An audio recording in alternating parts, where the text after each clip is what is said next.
কি ভাই, এত রাতে কি করেন আপনি? এই তো ভাই, বিদেশ মানে তো কষ্ট, বুঝছেন? এটাই হলো ঝামেলা।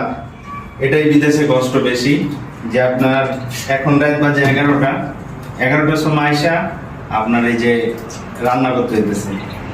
তো আজকে ডাল রান্না করুন,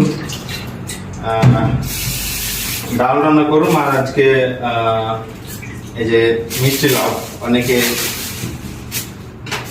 এই যে এটা কাদের এলাকায় কি বলে, আমাদের এটা মিষ্টি কুমড়া বলে। তো এটা আজকে ভাজি করুম, আর ডাল হবে, আর ভর্তা করুম মরিচ আর রসুন ভর্তা।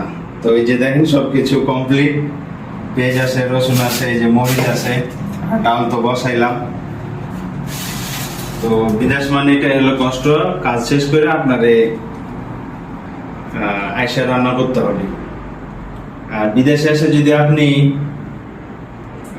হোটেলে কিনা খান, তাহলে তো আপনার মাস শেষে দেখবেন যে অনেক বড় একটা অঙ্ক গেছে হোটেলে। অতএব সবার উদ্দেশ্যে বলি যে বিদেশে কষ্ট করতে আসছেন, কষ্ট করবেন, অবশ্যই একটা পরে সাফল্য পাবেন। তো কথাগুলো যদি অবশ্যই ভালো লাগে, অবশ্যই লাইক শেয়ার কমেন্ট করবেন, আমাদের রাতের অল্প পেজের সাথে থাকবেন। আসসালামু আলাইকুম।